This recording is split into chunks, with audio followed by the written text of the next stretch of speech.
Drew Pavlo put a solution forward with the news that the Facebook deregulation, the Facebook regulation was coming.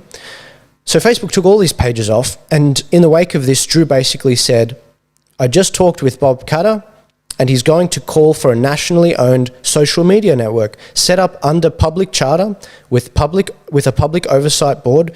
Before you dismiss it as crazy, it's blatantly obvious that these are public utilities that are disastrous in private hands. Look, I don't entirely agree with this, but I think there is a possibility that we could find a way through this.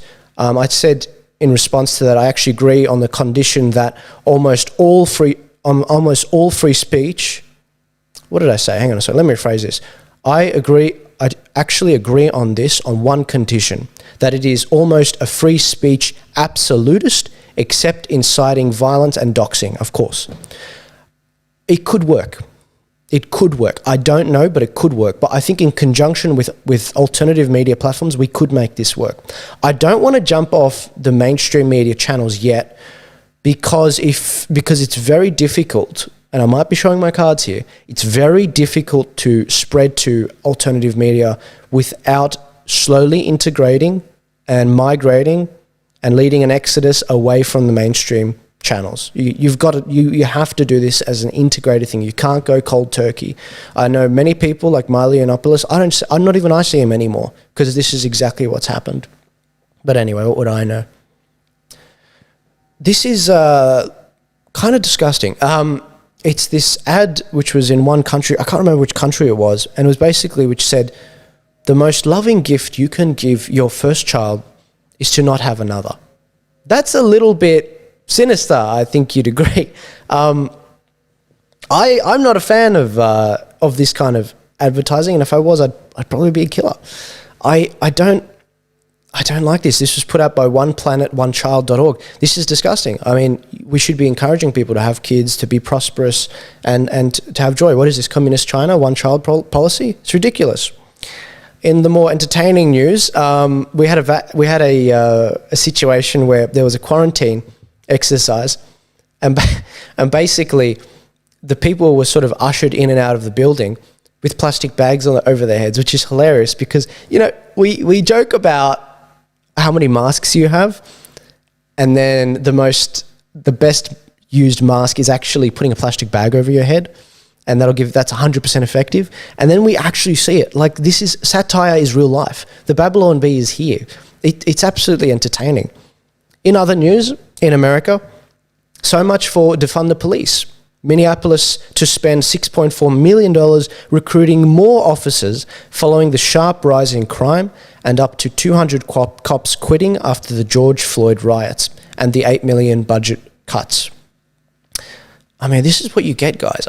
Often the divide that I say, the divide between the mainstream and what's happening here, is that progressives don't see the long-term impacts of their actions. They need to listen to older people more so they can actually see the long-term impacts of it.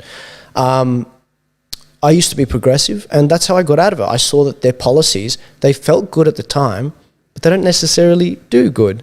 And this is sort of what we're starting to see. 2020 saw an unprecedented spike in murders in major US cities, and these are places where the police departments are defunded. In fact, there are over 200 I think counties where the police were defunded, or some crazy number like that, or 2,000 police departments, something along those lines. And you look at places like Seattle, up 74.1% murder spike. New Orleans, 61.7%. Atlanta, 57.9%. And Chicago, of all places, which is it's terrible as it is, it's up 55.5%. This is ridiculous. It's disgusting. On the topic of guns, and it's a shame Ricardo's not here, I really wanted to get his opinion on this. There is an incremental effect that we are seeing in America. They will take your guns. This is something I said when Joe Biden got in. They will take your guns. And right now, this week, mark my words, they are discussing, as I said, they're discussing ways to get rid of and put more restrictions on Americans and their guns. This is the timeline to date. 1934, it's just a tax on machine guns and silencers. 1968, it's just a ban on buying guns through the mail. 1986, it's just a ban on new machine guns. 1989, it's just a ban on importing non-sporting rifles. 1993, it's just a background check when you buy a gun from a dealer. 1994, it's just a common sense temporary ban on extra scary guns. 2014 and 2017, it's just a ban on importing Russian guns. 2021, it's just a common sense permanent ban on the most common guns in America. That's where we're at.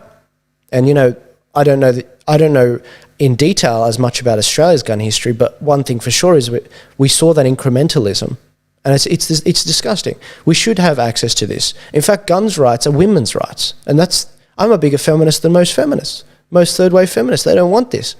I do, because I want people like my sisters to be able to walk safely at night in certain suburbs. Here's another hilarious story, and this isn't satire. This isn't the Babylon Bee. Oregon promotes a program focused on dismantling racism in mathematics. Says finding the right answer a sign of white supremacy. My brother studies actuarial studies, and this is interesting. This is hilarious. Where it's literally 2 + 2 = 5. The reference from 1984. It's disgusting. Like you're gonna collapse bridges if you keep pushing this crap. It's ridiculous. This is a story that ties in really well with what's happening with Dan Andrews. Andrew Cuomo's aide admits that New York hid COVID-19 nursing home deaths to avoid federal investigation. This is disgusting. Before this came out, there were at least 6,000 deaths where they admitted were due to the decisions of the Cuomo administration. The health department there and Cuomo's decisions actually said those with COVID from nursing homes should go back into the nursing homes, and that led to 6,000 more deaths. That's disgusting. Now numbers are coming out that it's probably maybe even higher. Some people have said it's been 11,000 for a few months now, actually. This is troubling. This is not good. And Dan Andrews is also going through a number of irregularities we're seeing, and it's very, very, very troubling. This is hilarious. The Daily Wire reports that Kamala Harris is taking calls with foreign leaders on behalf of Biden. Meanwhile, Joe Biden is on Valentine's Day. He's just playing Mario Kart with his granddaughter. It's like, what's going on?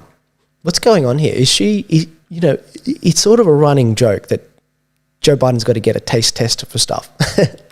I really think they've got to be careful. They have to be careful. This is a clip, and by the way, before I continue, for those of you watching on the live stream, you will notice that on this panel over here on the far side, you can actually ask questions and support the show. If you write some super chats, it really helps to support the show. If you want to support on an ongoing basis, please go and subscribe to my Subscribe Star. It goes a huge way. It allows the show to continue, and it's greatly, greatly appreciated. It really helps me do what I do. I'm currently working on buying some cameras. Unfortunately, the cameras I were looking at, the 2 cameras, are out of stock. I can't get them until June, so I'm forced to actually get more expensive ones because I want to do these lives a lot more so you can get multiple angles. And unfortunately, those are like $4,000 a pop, which is ridiculous. I've saved $6,000. I'm saving more money from you guys, but I just wanted to be absolutely transparent with you guys on that point. Your support goes a very, very long way. Thank you very much for those helping so far. And I'm trying to give back as much as I can. So this is a discussion from Joe Biden, basically talking about China. Now, you guys can hear this video, which is excellent. It's very troubling. To my friend Drew Pavlo, I'm sorry that this is how you had to learn this, but this is what Joe Biden actually believes.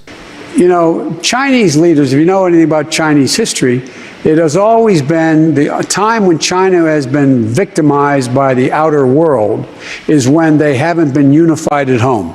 So the central, vastly overstated, the central principle of Xi Jinping is that there must be a united, tightly controlled China. and he uses his rationale for the things he does based on that. I point out to him, no American president can be sustained as a president if he doesn't reflect the values of the United States. And so the idea, I'm not going to speak out against what he's doing in Hong Kong, what he's doing with the Uyghurs in Western mountains of China, and Taiwan trying to end the one China policy by making it forceful. I said, and by the he said he gets it. Culturally, there are different norms at each country, and their leaders are expected to follow.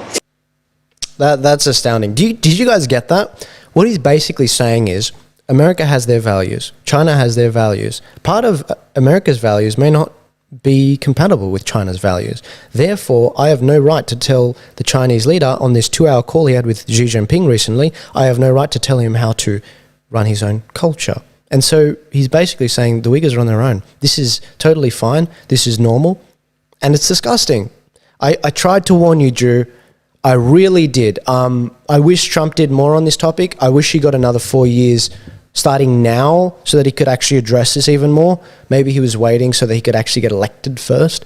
But unfortunately, we're in a situation where now Joe Biden is in this situation and he's not going to do anything.